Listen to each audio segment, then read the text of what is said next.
Welcome to our Phase 3 EB Games database, done by Chris Wood, Fraterne, and Glodin.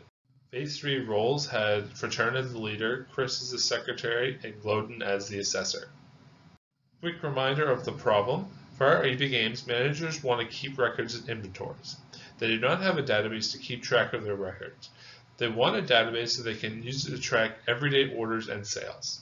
The employees need to be able to track product information, inventory levels, and the ability to record store information and order details.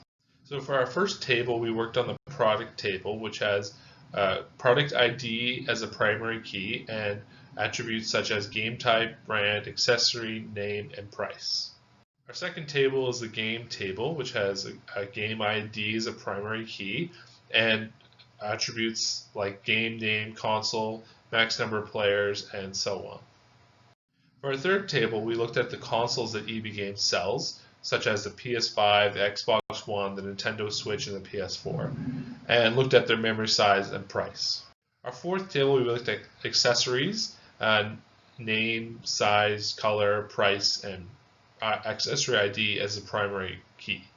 So for our inventory table, we have the primary key of the game ID. For example, a game would not come with a console, would not come with an accessory. And then we have, at the bottom, we have accessory ID, which does not come with a game or a console. But if you buy a console, you would get an accessory or a game or both. So our sixth table was the customer table, pretty standard customer table with customer name, phone number, and address.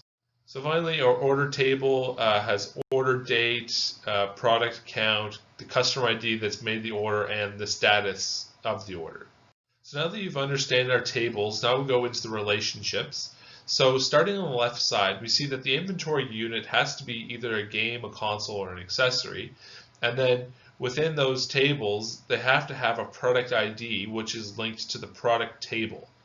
And so you can see in the middle, the product table is our master table that links everything together. Then on the right, we also have customer and order. So for an order to exist, we have to have a customer that's ordering a product. And then that information gets stored in the order table. So we created queries based on our business requirement and rules, you may say. We created 5 different queries, and as you can see, these queries are just combinations of the tables to get informations that will help the customers be able to follow inventory and customers and stuff like that easier. For example, let's go to the first table we see, query we see here. We see the game information. So it has the name of the game, the type of the game, the brand of the game, the memory of the game, what kind of console you can play the game on, how much we have in stock, so the quantity, the price of the game, and the order, so when it was ordered. So this is just pretty much what all these queries are. Like, let's go to the last query. For example, you have the customer and their order. So this just has the name of the customer, their phone number, their address, the orders they made, when they made it, if it was completed, if it's processing, or if it's still pending. So these queries are just different relationships between the tables to be able to help the employees, follow inventory, follow customers, and just pay attention and just be able to follow what is actually going on in the company and the business. So the next thing we had to create were forms. So we created 9 different forms, and all these are is just, it's gonna help the employees make changes easily if they wanted to, as opposed to going through the table and making changes on the table. They can just make their changes here, and it would automatically either go to the table, or it would just be here. So for example, let's say we got a new accessory and we wanted to make a change. We can just add the product ID, add the product name, the product size, the color, the accessories ID, and the price, the brand of their accessories. So that's pretty much what all these are. Or let's say if we wanted to add a new customer, we can just go to customer, add their name, add their phone number, and add their address.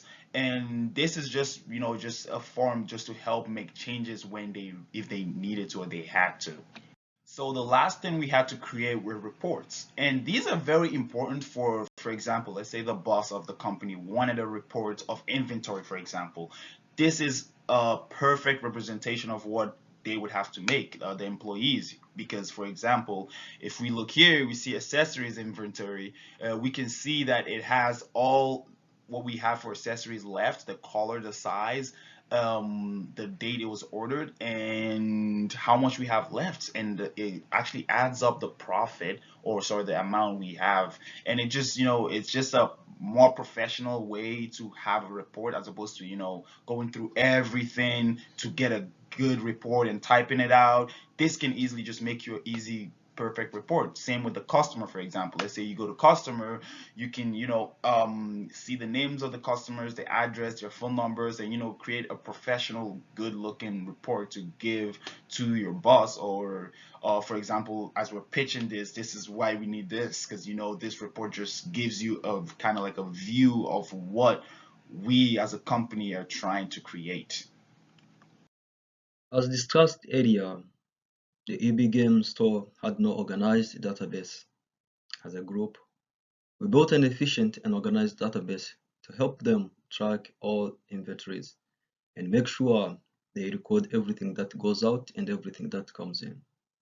We made sure that our database is simple and used a few tables with detailed information, where we used familiar attributes and entities were words that everyone is well familiar with.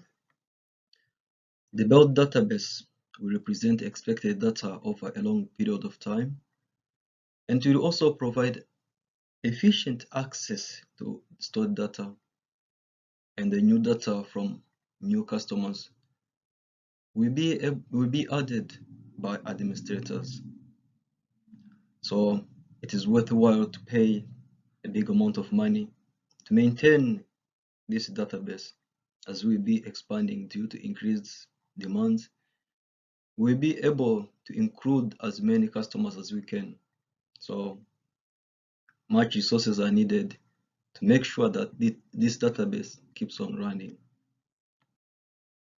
If our idea is implemented, the database that we have built will allow the storage of organized information.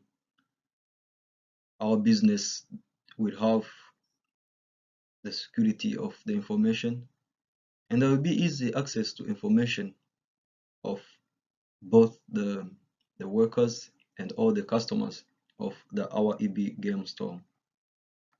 We can conclude that a well-built database increases the success rate of a business, as we have demonstrated in our project. Thank you.